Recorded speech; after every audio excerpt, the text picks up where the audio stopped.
Hello, Eastside family. It's Mr. Matt here. Good to see you all. We're up for episode 4 of our Between Advent series, Jesus Storybook Bible. Excited to dive into our story today.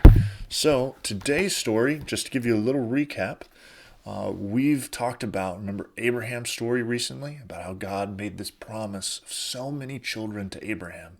And now we're moving on in history. So, Abraham has had his son Isaac. Isaac had Jacob. Jacob had 12 children. Those many children and tribes grew. They moved into Egypt because of a famine. And then they stayed in Egypt. And sadly, while they were in Egypt, on the bright side, they grew and they became a great people, numbering greater and greater and greater.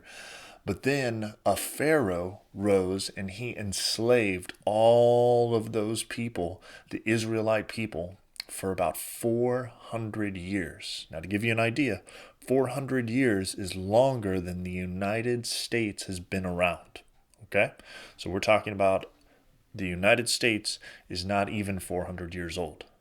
So, this is for a really long time, and then God has decided to rescue his people. But how's he going to do that? So today's story from the Jesus Storybook Bible is going to be God to the rescue. But before we dive in, do you remember our song from last week? It goes like this. Jesus Storybook Bible. The Bible is a story about Jesus. Jesus Storybook Bible. The Bible is a story about God. All right, here we go. God to the rescue. Moses and the great escape from Egypt from Exodus 3 through 13. Joseph and his brothers grew old and died, but their children stayed on in Egypt, where they became a very large family, just like I was telling you. Later on, a new king began to rule. But this Pharaoh didn't remember Joseph, and he didn't like God's people. He made them into slaves, and he beat them, and he made them work harder and harder. God's people cried out to God to rescue them, and God heard them. He remembered his promise to Abraham. He would look after his people. He would find a way to set them free. One day, Moses was looking after sheep when something caught his eye. A bush was behaving very oddly. It was flickering with flames, but its leaves weren't burning up. He took a closer look. Moses, boomed a big voice. Moses leapt back. The bush was talking to him. I have heard my people's cries, God said. I have seen their tears. So I have come down to rescue them. Go to Pharaoh and tell him to let my people go free. Moses was afraid, but God said, I will be with you. So Moses went to Pharaoh. Pharaoh, Moses began.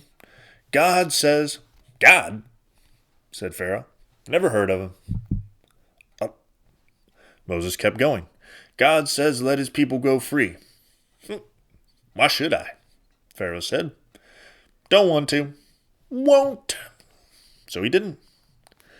So God gave Pharaoh 10 warnings called plagues. First, God turned the river Nile into blood. No one could drink the water, but still Pharaoh would not let them go. God made frogs come hopping and leaping and jumping.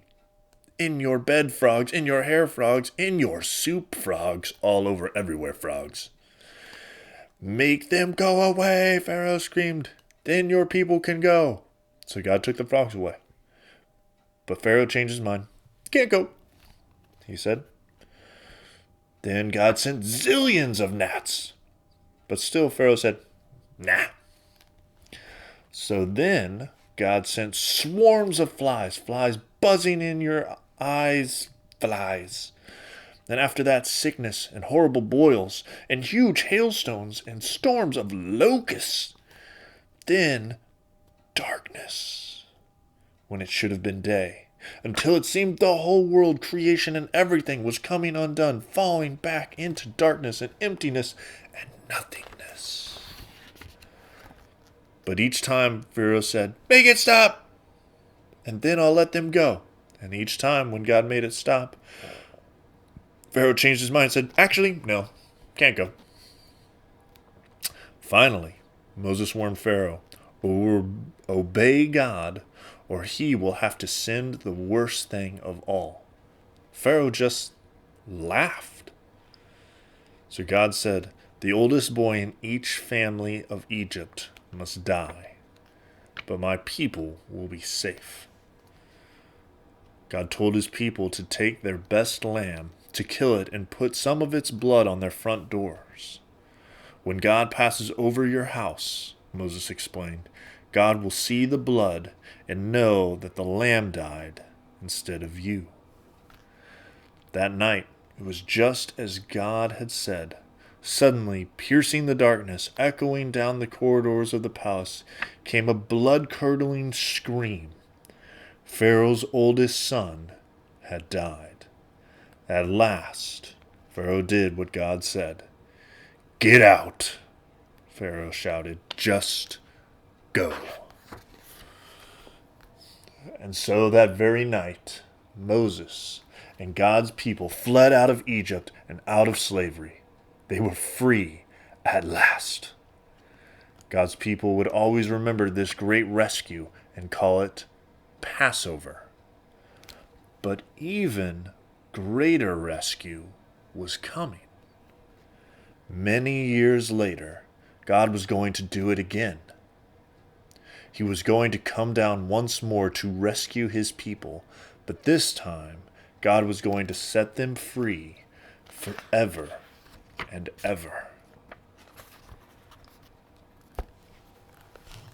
Eastside family, this is a powerful story in the history of God's people, where God came down and through the use of plagues brought his people out of captivity.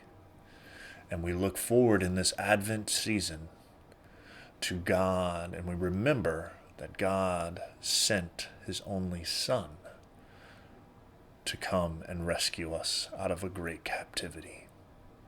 So something to think on. Kids, I hope you're having a great time. I hope you're getting geared up for Christmas. I hope Thanksgiving went well. And I look forward to seeing you on our next episode.